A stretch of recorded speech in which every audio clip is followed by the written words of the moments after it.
100% వాళ్ళు చెప్పాలి.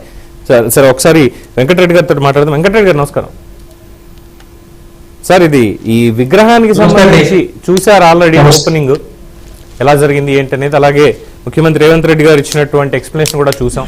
రాచరిక పోకళ్ళు ఉన్నటువంటి తల్లి తెలంగాణ తల్లి కాదు, సబ్బండ వర్గాలకి ప్రత్యేక తెలంగాణ తల్లి, సాకలి ఐలమ్మ, సమ్మక్క సారలమ్మ నుంచి రాజకీయాలు, తర్వాత రకరకాల రాజకీయాలు ఇప్పటికి కూడా అభివృద్ధి మీద సంక్షేమం మీద దృష్టి పెట్టకుండా డైవర్షన్ పాలిటిక్స్ కోసం మరి కాంగ్రెస్ పార్టీ పాటుపడతా ఉంది.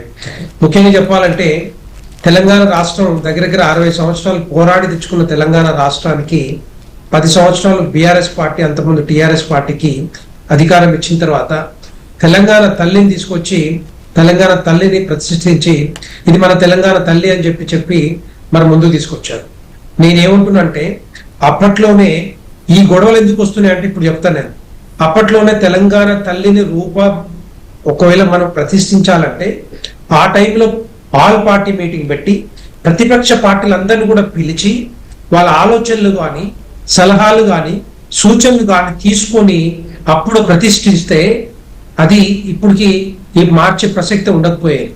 కానీ తెలంగాణ ప్రజల భావాలని, తెలంగాణ ప్రజల ప్రతిపక్ష పార్టీల ఆలోచనలని సలహాలను సూచనలు తీసుకోకుండా ఇప్పుడు ప్రతిష్ఠించారు. కాబట్టే కాంగ్రెస్ పార్టీ ఏమంటుందంటే ఇప్పుడు మేము వచ్చినాం కాబట్టి అధికారంలోకి మేము కూడా మార్చుకుంటాం, మా ఇష్టం వచ్చినట్టు చేసుకుంటాం అనే ఆలోచన ఇప్పుడు కాంగ్రెస్ పార్టీ చేస్తూ ఉంటుంది. ఎందుకంటే ఇవన్నీ కూడా ఒక్కసారి ఒక స్టాచ్యూ వచ్చిందంటే it should be identity of the Telangana people and Telangana heritage గురించి మనకి గుర్తుంచుకోవాల్సిన పరిస్థితి ఉంటుంది. కానీ ఇప్పటి కూడా మనకి ఎంబ్లమ్ కూడా మార్చడం జరిగింది, లోగో మార్చడం జరిగింది, తర్వాత ఇప్పుడు స్టాచ్యూని మార్చడం కూడా జరుగుతూ ఉంది. తర్వాత రకరకాలుగా అనమాట. అంటే నేను ఏమంటున్నా అంటే ఏ పార్టీ అధికారంలోకి వస్తే ఆ పార్టీ మార్చుకుంటా పోతే తెలంగాణ సభ్య సమాజం వాళ్ళకి ఏ విధంగా మెసేజ్ ఇద్దామనుకుంటున్నా అర్థం కావట్లేదు. అంటే ఏ పార్టీ అధికారంలోకి వస్తే ఆ పార్టీ మార్చుకుంటూ పోతే ఇదేనా స్టాచ్యూ? అంతే రకరకాలుగా 100 సంవత్సరాలు గుర్తుండేట్టుగా ఉండేటువంటి స్టాచ్యూ ప్రతిరూపం, తెలంగాణ ప్రతిరూపం, దాన్ని మార్చుకుంటూ పోతా ఉంటే ఇది ఎంతవరకు కరెక్టు? రేపొద్దున రాబోయే కాలంలో ఇంకొక పార్టీ వస్తుంది, లేకపోతే భారతీయ జనతా పార్టీ వస్తుంది.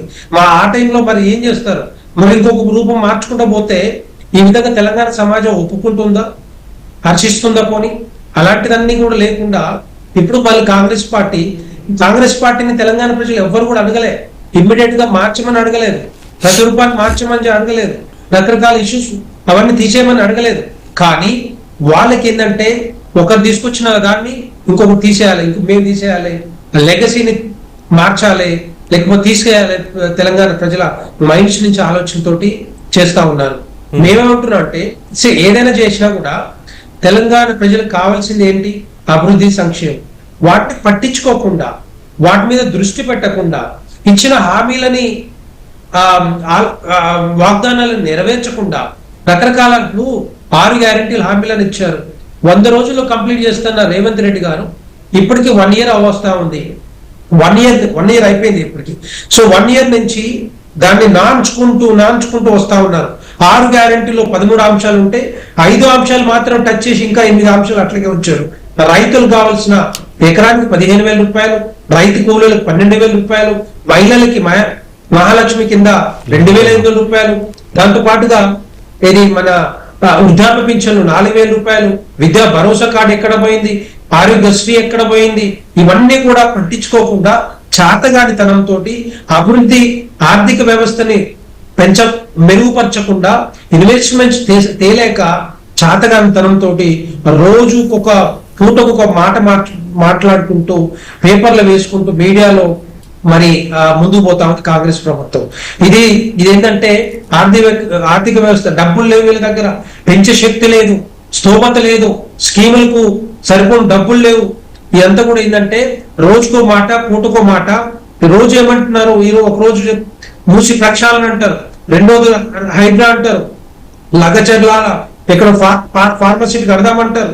ఏది కూడా ప్రాపర్ గా ఎక్సర్సైజ్ లేకుండా చెప్పడం, ముందుకు పోవటం, మళ్ళీ అది ఫెయిల్యూర్కి వెళ్ళిపోవడం. ఇవన్నీ జరుగుతా ఉన్న వరుస పెట్టి ఎక్కడ కూడా సక్సెస్ కనపడలేదు. కానీ మీడియాలో మాత్రం లక్షల రూపాయలు ఖర్చు పెట్టి రోజు ఇదే పనిగా అడ్వర్టైజ్ మాత్రం చేసుకుంటున్నారు.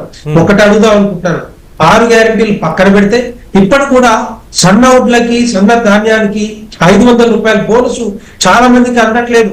ఊరికనే ఐక్యం సెంటర్ లో పోస్తున్నారు, అక్కడి నుంచి మిల్లులను తరలిస్తున్నారు. మినిమం 2,000 రూపాయలు మాత్రమే క్వింటాల్ ఇస్తున్నారు.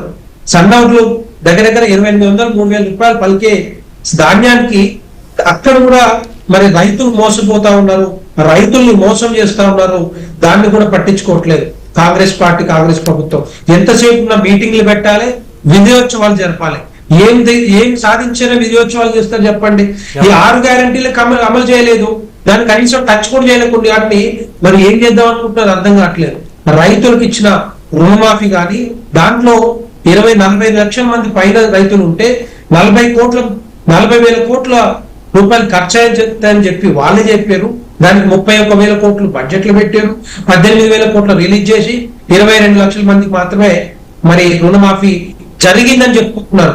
ఇంకా 20 లక్షల మంది వెంకటరెడ్డి గారు